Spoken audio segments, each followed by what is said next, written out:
I'm Alice. And I'm Brett. And this is the Prosecutor's Legal Briefs.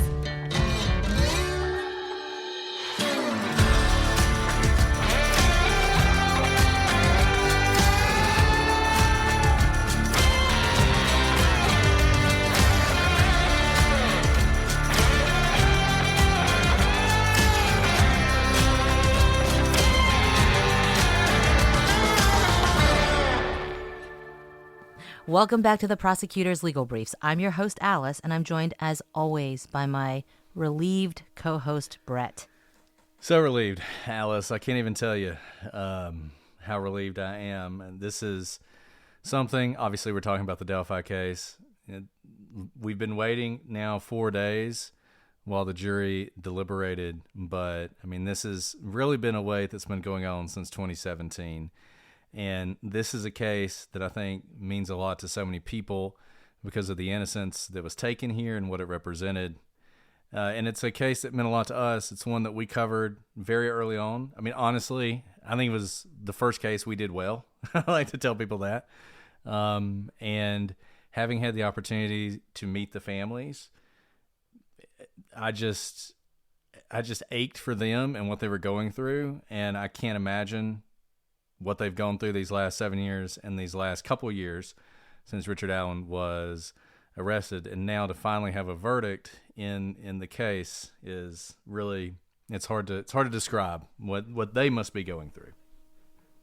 Absolutely. We were asked last year, I think, what is one case you would like solved? This was before there was an arrest. And I think both of us said the Delphi case. For those of you who are just tuning in the last couple of minutes, the jury has come back with a verdict on all 4 counts guilty.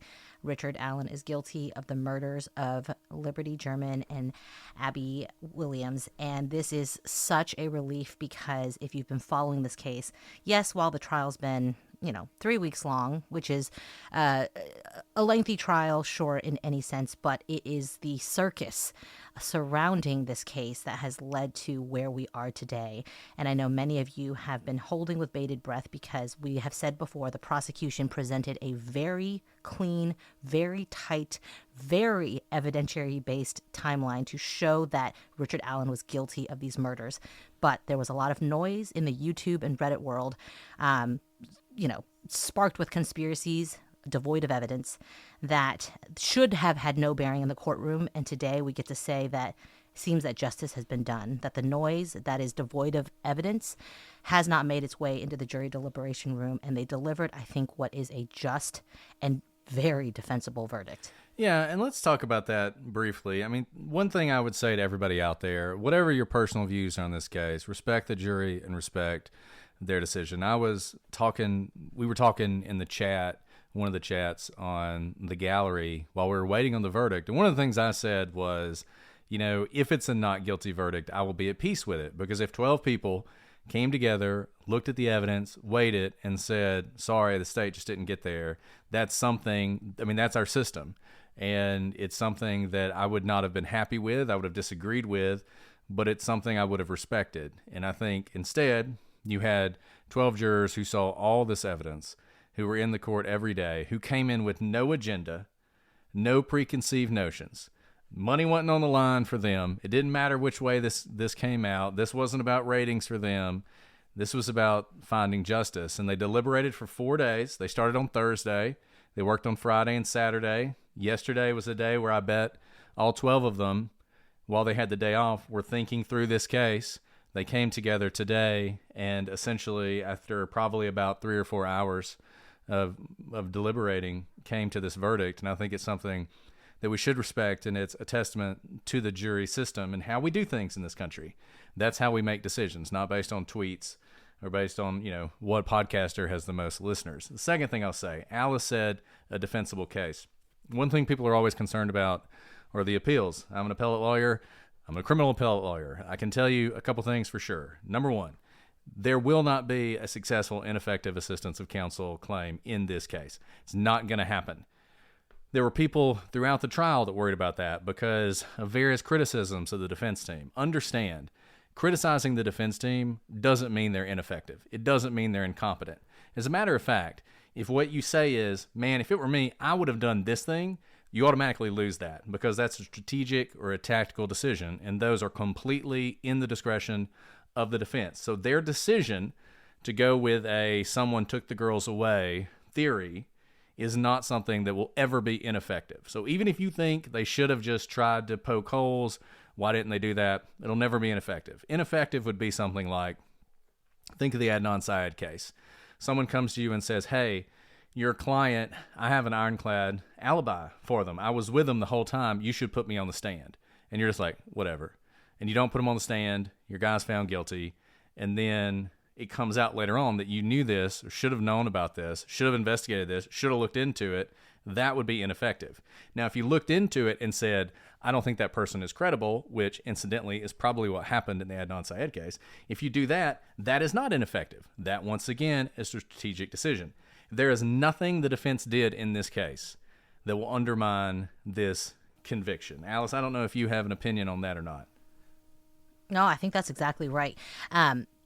Look, we've always said trials are live beings. There's not a script that everyone follows. That's what makes trials so exciting, and it's also why a lot of defendants decide to go to trial, because it is not a pre-roll of the dice. You don't actually know what witnesses will say on the stand. You have a good idea because you've probably interviewed them, you have reports to go off of, but they are live human beings responding to real live questions and real live cross-examinations. And because of that, lawyers are having to make strategic decisions every second of every trial, which is why ineffective assistance of counsel is such a high bar. Because if we take away the ability of lawyers to make strategic decisions during trial, you essentially take away the tool of the lawyer. Think about a composer. A composer, if you say you have to create a symphony in 4/4 time with these 4 notes in this exact pattern every time, you're not going to get creativity. You're not going to get a symphony. That's what trial work is like. It is more an art than a science. And so when someone says that's an effective assistance of counsel, think, is there any strategy within that? Are there multiple reasons for why an attorney who knows the full display of information would make a decision different than what you think is right? Layperson who is sitting on Reddit, watching from afar. And so be wary of those types of claims. There's a reason that they're filed all the time, because it sounds great and doesn't mean there aren't real meritorious ineffective assistance of counsel claims. There is not one here. Judge Gull was very careful. She made most of her decisions erred on the side of incredibly conservative, in the sense of there was an arguable way she could have let some of the things that she kept out in by the prosecution. She did that to appeal proof the case. She did this because she didn't want to give an inch to the appeal process. She wanted to play. She was, in fact, I would say, unfair to the prosecution in order to appeal proof this case. Her decisions were not all over the board. They were not reckless. If anything, they actually constrained the prosecution more so than the defense. And that is a strategy a lot of judges want to do because they'd rather be safe than sorry. And I think we see this in this case because Judge Gull came ready. She knew exactly what was going to happen. She knows that an appeal is going to be coming because they already mandamused her. This is an extreme case. Very few cases go up to a state Supreme Court through mandamus and then go back for a trial court. This whole entire procedural posture of this case has been extraordinary. And Judge Gull is an experienced chief judge of this court and knows what she's doing, knew what kind of lawyer she was dealing with, and decided to play it very safe with respect to the appeals process. Yeah, and so let's talk a little bit about that as far as the future appeal. Number one, most appeals fail. The vast majority fail. So you're already up against it. So they're going to have what's called a direct appeal, and that will go to whatever the Indiana appeals courts are. Their main claim will be their third-party liability claim. We did an entire episode on this. Listen to that episode, and you will hear why that will fail. Their third-party Odinism claim is incredibly weak. And Judge Gull, as Alice said, Judge Gull learned something from kicking them off.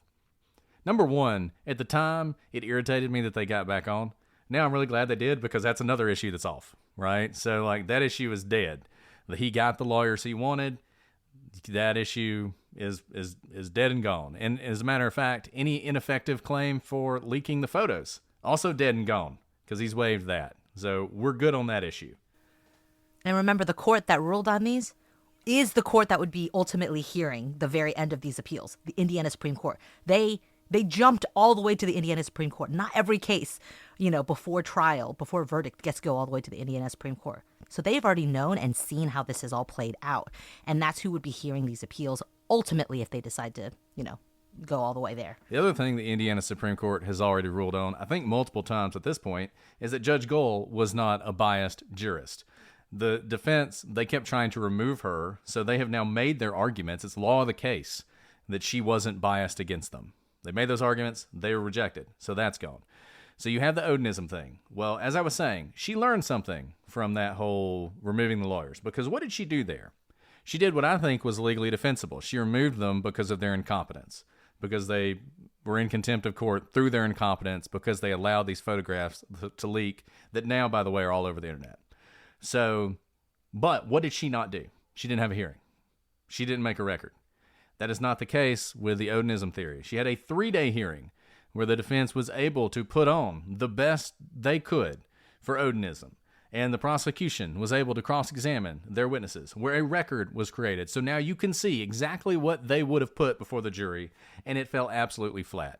They could not put any of the people that they said were involved at the scene. They couldn't break through the ironclad alibi of their chief witness. All they had were some officers who initially investigated this angle that never went anywhere.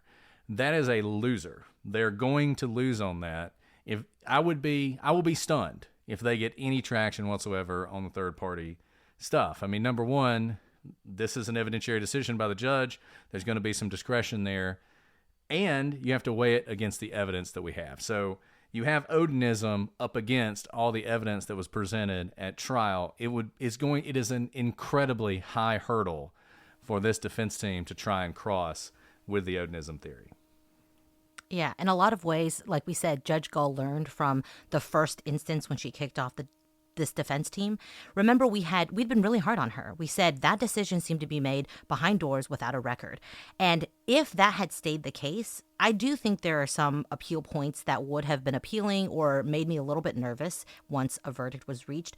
But this is the key, what Brett just said, that 3-day hearing. We have it all on record. This isn't going to be a situation where we find some new witness 20 years later. We get to revisit the case like in the Adnan Syed case. They had everything at their fingertips. That was essentially their best trial case. And it's all before any future appellate court in that record to see. And because Judge Gull was the one to oversee it, remember, we've always said the district court judge who hears the witnesses, who is actually in the room, able to assess the credibility of witnesses. There's a reason those factual findings are given. There's a lot of weight given to them because that's the judge sitting in the room. It's very different than reading cold, hard words on a paper. And so she's made that record. It is the record forever to be revisited in the future. Whatever they find in the future, they have to contend with this 3-day record that didn't exist before all of the removal stuff, by the way. So I think what ended up being an amazing silver lining with respect to appeal proofing this case. And some people are asking about requesting a directed verdict. In some states, I don't practice in Indiana, so I'm not sure what their practice is. In some states, you don't do that until after a guilty verdict, and you do it in writing. So what I would expect to see is at some point between now and the sentencing, which will be in December, the defense will file a brief which will ask for directed verdict, not guilty. They'll make their arguments for why the state didn't meet its burden, and that will be their claim. And then it will be denied by Judge Gull, and that is sort of the vehicle for the appeal that would go up after that. And here's the thing with the directed verdict. Yes, it's like you ask for it in every case, but in all of our legal briefs, we've explained to you, typically when there's appeal cases, you have to also show prejudice. So let's say that they don't ask for a directed verdict in this case at all. And maybe there's case law saying if you don't ask for it, it's ineffective. It could be ineffective. Then what you do is you look at the fact that they didn't ask for directed verdict, if that is in fact the case, we don't know yet. And then you look at the record. And the appeals court gets to say, well, this is overwhelming evidence that supports a guilty verdict. So even though they should have asked for a directed verdict, there's no prejudice here because no reasonable judge with this sort of record would ever grant a directed verdict. So bad job, attorneys. You really should have asked for it, but it wouldn't have made a difference. And we're not going to redo everything. This is not a court of technicality. This is a court of equity. Another thing they'll claim is that the appeal or the confessions never should have came in because they were coerced. The problem for them there is they didn't really make that argument very effectively initially, number one. Number two, even if they had, he was never coerced. Like, none of these confessions occurred in what you would expect, sort of a interrogation, custodial situation. So really, the attack on them is exactly the attack they used, which is to say, look, because of his conditions of confinement, messed with his head, he said these things, but they weren't real. They were all made up. I mean, that was a legitimate attack that they presented to the jury. The jury obviously rejected that. And this is another important thing when you're thinking about the appeal. Appeals courts look at the record with very specific biases is a strong word, but they look for certain markers, right? So one of the things that is important to them is if a jury has the opportunity to weigh credibility, an appeals court is loath to overturn that. And in this case, you have a very interesting credibility issue. Richard Allen's own words, his own confessions.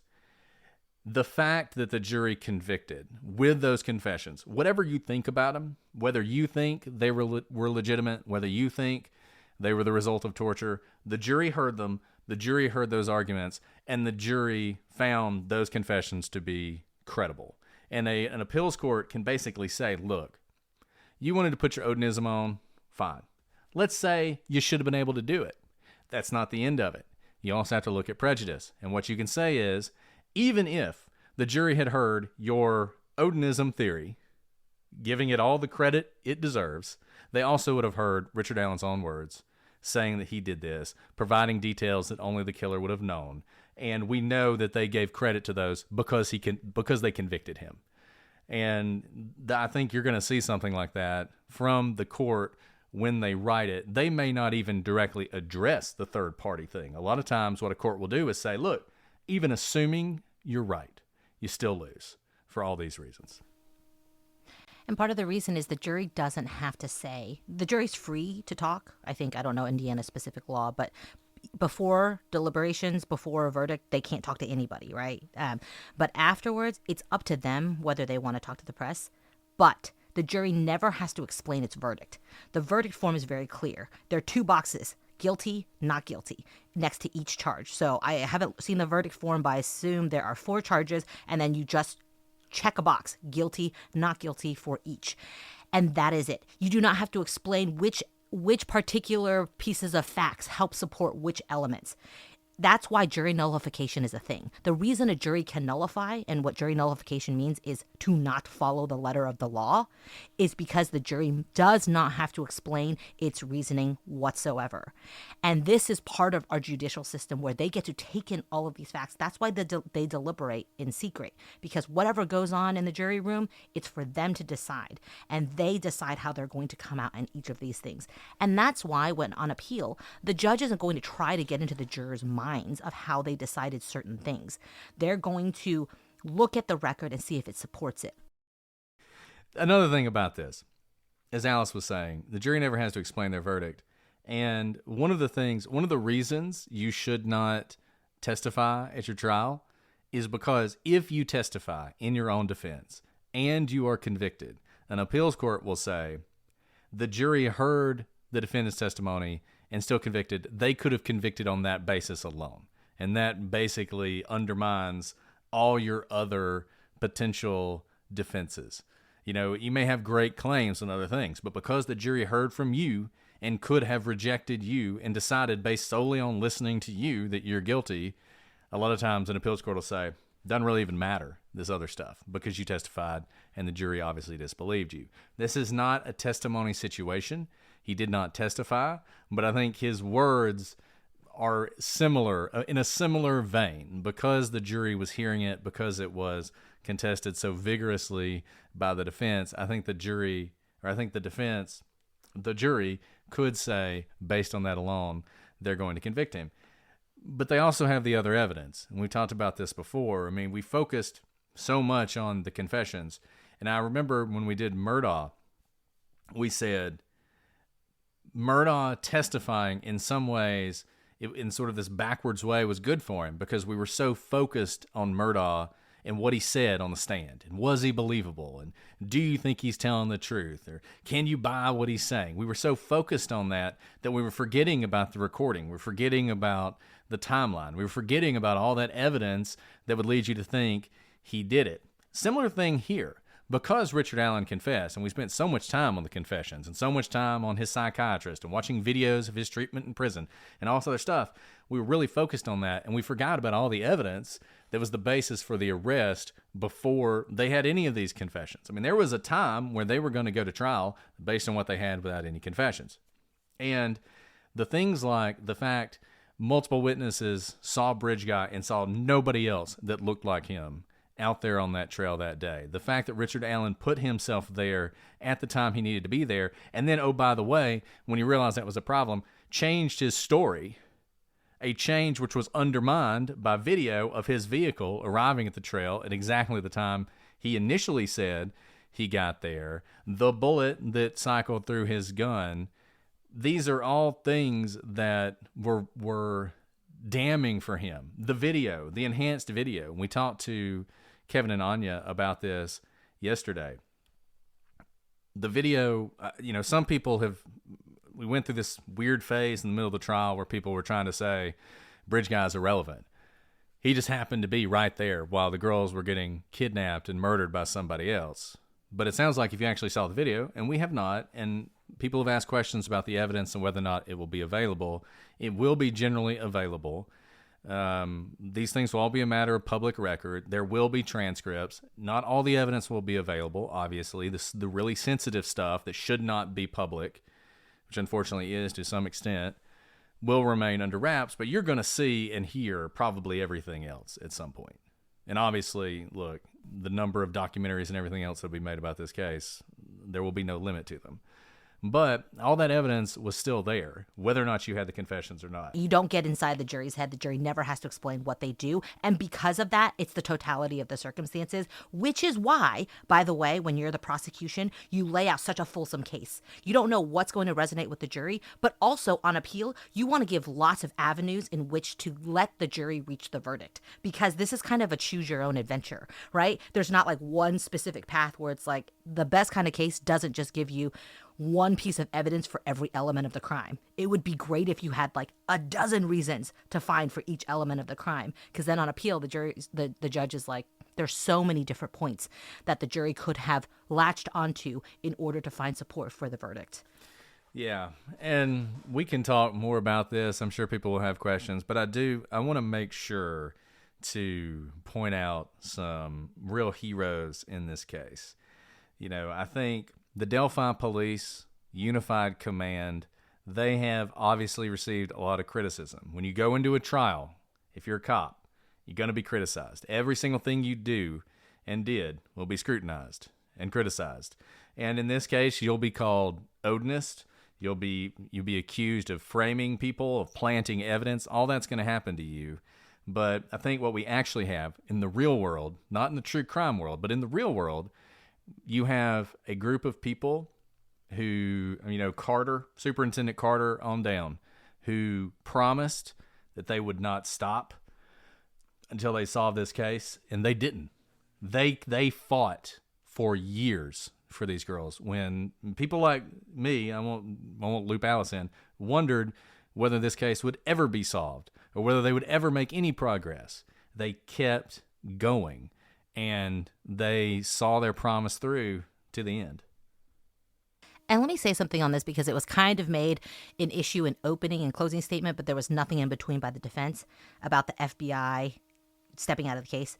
The fact that the FBI stepped out of the case is merely administrative. There was nothing going on in the case as we saw from trial. It was essentially a cold case until a volunteer found that the Richard Allen tip was kind of misclassified by name, right? What is that, 2022? It was 2022, right? So 5 years after the case. Essentially, the case was cold for about 4 years. After they ran down all the leads in 2017, there was nothing. And so when there's nothing going on in a case because there are active murders and abductions and terrible things happening, resources of law enforcement get diverted away to more pressing matters, right? Cases, the longer a case is sitting, the less likely it's going to be solved. So they're going to redirect their efforts to a case that just happened in hopes of solving that case. So the FBI was like, you don't need our ballistic services, you don't need our DNA testing services. We've done all the autopsies. There's nothing for us to do. So instead of resting on our laurels over here, we're going to redirect our resources elsewhere. It was not a get out of Dodge FBI situation. But let me tell you, what Brett just said is totally true. So when other law enforcement entities that came in to help start stepping away because essentially they're signaling the case is cold, it is very easy for that case to lose momentum and for the jurisdiction who holds that case to say, we're going to put it into our cold case files because we do have so many other cases we need to pursue. That's not what happened here. They continue to have volunteer staff over and over and look through thousands of pages of tips and following up, looking at the same thing that they thought they would see nothing new in over and over, despite basically everyone agreeing that it was a cold case. So, if anything, the fact that the FBI stepped out of the case shows that the case was cold, but that Indiana State Police and Delphi, they didn't stop pursuing this case, and this is like against all odds. 7 years out for this case to be solved is phenomenal, and it was because of them keeping pressure on it, keeping attention on it, the families keeping attention on the case, and I think a lot of coverage as well. Good and bad comes from true crime coverage, but I think the attention kept on the case allowed this case to have the inertia despite it essentially hitting a stone wall. And I think Nick McClelland, the prosecutor in this case, deserves a lot of credit as well. Before this trial began, there was lots of speculation. There were whispers, there were rumors about how the prosecution weren't prepared, didn't know how they were going to prosecute this case, and all this other stuff. And it's unfortunate that you did not get to see this. I mean, I'm definitely of mixed emotions about the fact this trial wasn't televised, because given the circus that some people made this case into, I'm kind of glad it wasn't. But I am sad that you didn't get to see McClelland put on this case, because we just watched the Karen Reed case, and bless those prosecutors too, but that case, the way it was presented was problematic. It really seems like, based on the coverage of this, that the prosecution in this case had a tight, focused case where they laid everything out in a way that really made sense and that built a beautiful circumstantial case, laid a foundation and built on that. As Alice said, built those bookshelves and then filled them up with evidence. And what was stark to me is I'm sure the prosecutors in this case, just like the defense in this case, are very aware of the media attention and all that's being made and said and commented on this case. And they've probably heard it. The difference between the two sides is you can be aware of what's being said about your case, but not be distracted by it. Based on what the prosecution presented at trial, which was exactly the type of case they needed to present, clear. Everyone could understand the case. They probably were aware of the conspiracy theories. They had to have. Some of it made it into the filings, like the Odinism theories. But they weren't distracted by what people were saying online and what people were saying on YouTube channels. And they just kept their focus and prosecuted this case like it was any other case, which they needed to do. And I think because of that, you didn't get confusion among the jury. It was a very, very clear case. I used the word, and I hated using this word a couple episodes ago, saying this was an ordinary case. It's never ordinary when two young girls are brutally murdered. But it's ordinary in the sense that this is a straightforward case, and the evidence is there. Once they cracked open the case, once they, found the tip in 2022 and they plowed forward, it was a straightforward case in that the evidence was all there for them. And if it was prosecuted right, it should have resulted in a guilty verdict. And that's exactly what the prosecution did. They didn't get distracted by the media. They didn't get distracted by kind of shenanigans happening that had nothing to do with the merits of the case. And they kept their eye on the ball, which was to get justice for Abby and Libby. And they kept the focus on the victims, and they kept the focus not on anger towards Richard Allen, but always on justice first for the victims. Those kinds of prosecutors, I think it really comes through to the jury that there's not some vendetta against the defendant. Anyone can be in that defendant seat as long as it's the right guy. what we care about is bringing that person to justice for the horrific murders that they did. And that's what they did here. So that was one thing I wish I could have seen, because it seemed like it really came through in the prosecution's presentation. But note the difference in how the media circus affected each side of the case here. And then there's the family of the girls who never, ever lost hope. You know, Becky Patty is like America's grandmother. You know, I mean, you want someone like her on your side. And she fought for these girls, and she fought for them. You know, look, I can't imagine that anybody wants to go to CrimeCon when your two little girls have been murdered. You know, I don't think that Kelsey German wanted to go to CrimeCon when there were people out there accusing her of being involved. But they went, and they were there, and they fought for their girls, and they kept the story out there, and they kept the focus on the story. And I don't think the ISP ever would have given up on this case, but they weren't going to let them give up on it because they stayed on top of it. And Abby's family doesn't get mentioned as much, but they were there too. And they were there in the court, and they were testifying for their girls. And they are very strong, much stronger than I would have been. I think that's exactly right. You know, while we all may feel incredible relief that justice has been done today, it doesn't change the reality of what their family faces every day, which is that they don't get to live each day with their daughters and their granddaughters and their sisters. And that is a travesty. And so while the relief ends for us, right, that the trial's over and this was the result that we thought the evidence pointed towards, remember that. There is never ultimate relief for the family. They now get to be vindicated that they've taken one monster off the street, and he cannot do this to another girl, because I think with the viciousness of this crime, he dreamed about it for a long time. This was not going to be the last time he did something like this. And because of their persistence, this monster will not recreate this tragedy for another family. But we've lost two young girls who, by the way, they've been heroes always, and they are heroes to this day. If we didn't have that video, not that we couldn't convict, but it made it so compelling because the girls knew what was happening, and they captured it. They did all they could to help law enforcement solve it, just like McClellan said in his closing, and I think that's absolutely true. They did their part, and they are heroes. And so remember that when, you know, we're cheering about this, lives are forever changed on all sides. Richard Allen's life has changed forever. Now, he chose this path, so I feel no sympathy for him, but he has ruined the lives of all of his loved ones as well. But also remember that this one day relief for us does not mean the end of just a horrible tragedy for Libby and Abby. Yeah, and the family, you know, for 7 years, they've been driven by seeking justice. And today, I'm sure they feel immense relief and joy, but tomorrow will come, and this doesn't bring the girls back, and now they have to live the rest of their lives. And it's going to be a huge challenge for them, and I hope that the people who've supported them will continue to support them.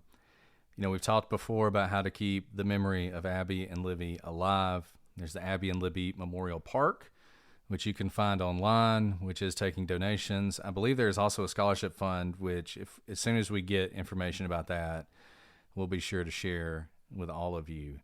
But this has been a long time coming. Absolutely. And one just procedural thing, I've seen a lot of questions like, you know, why isn't the gag order lifted? You know, what is it about sentencing?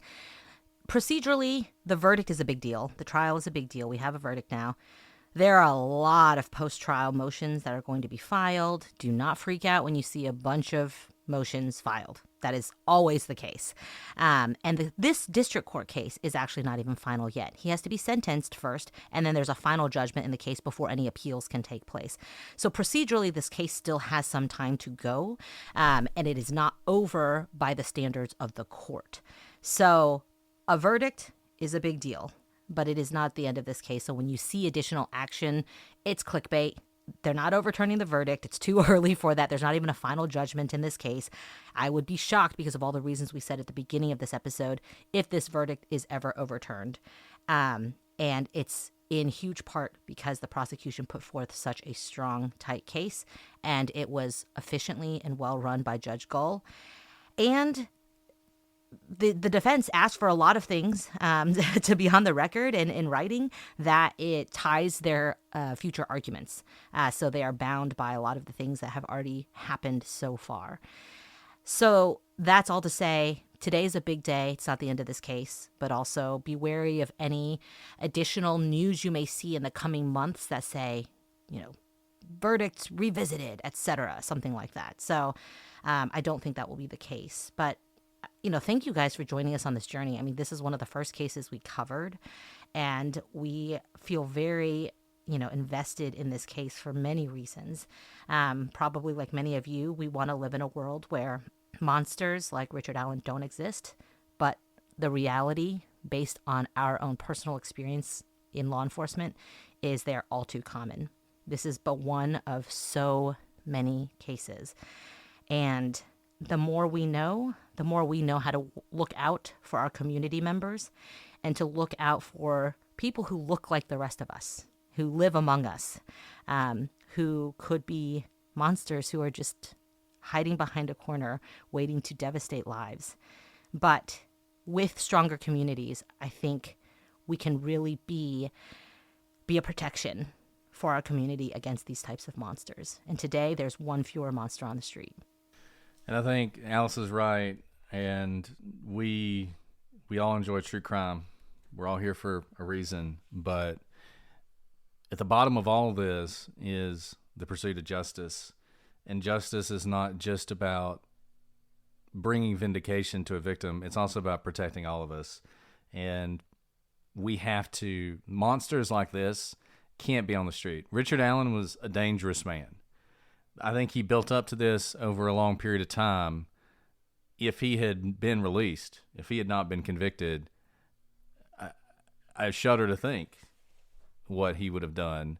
And that's why we have to, it is fine to reserve judgment, to, innocent until proven guilty, to want to see all the evidence come in. But as we've said several times, once it's in, you have to have the courage to change your mind or to let yourself accept that someone is guilty. And sometimes in true crime, we just have all these people who, it's like they can never, as long as they don't have a guy to focus on, they're all about justice. We want justice for the girls, and we got to find who did this. But then when we have a person, it's like, well, now that we have a person, I just don't know. I don't know that I could vote to convict. And, we see that so often. You have to have the courage to evaluate the evidence and do the right thing.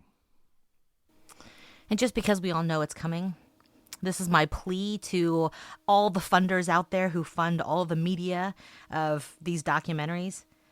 Please don't make a Richard Allen is guilty or wrongfully convicted documentary. Please take those funds and help go solve another case. I really mean that. This case, there's been justice, thank God.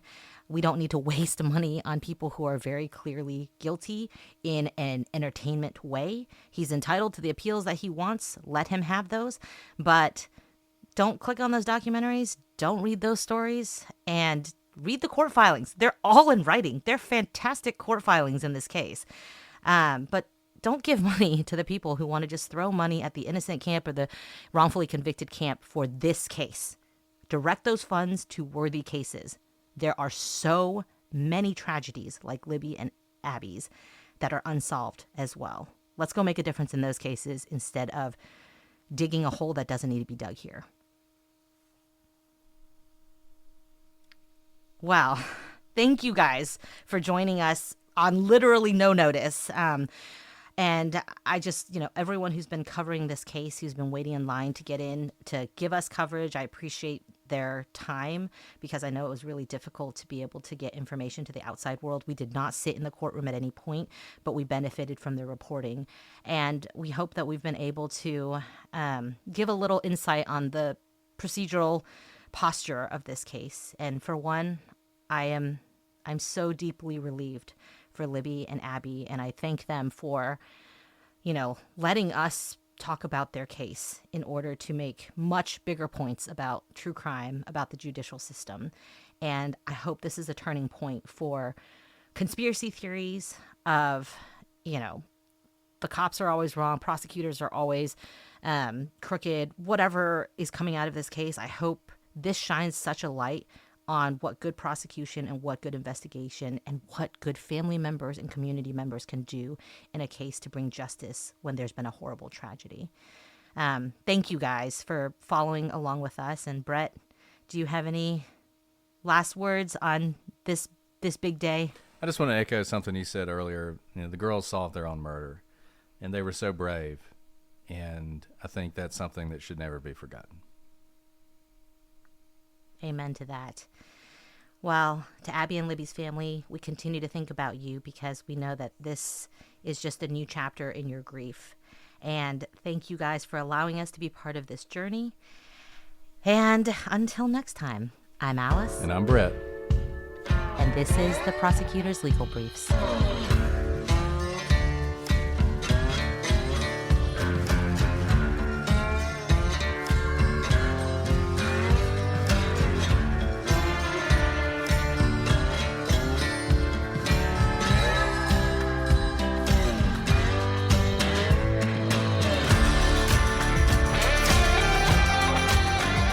Thank you guys for your thoughts and prayers. For those who may not know, I had a baby last week, and he is very cute.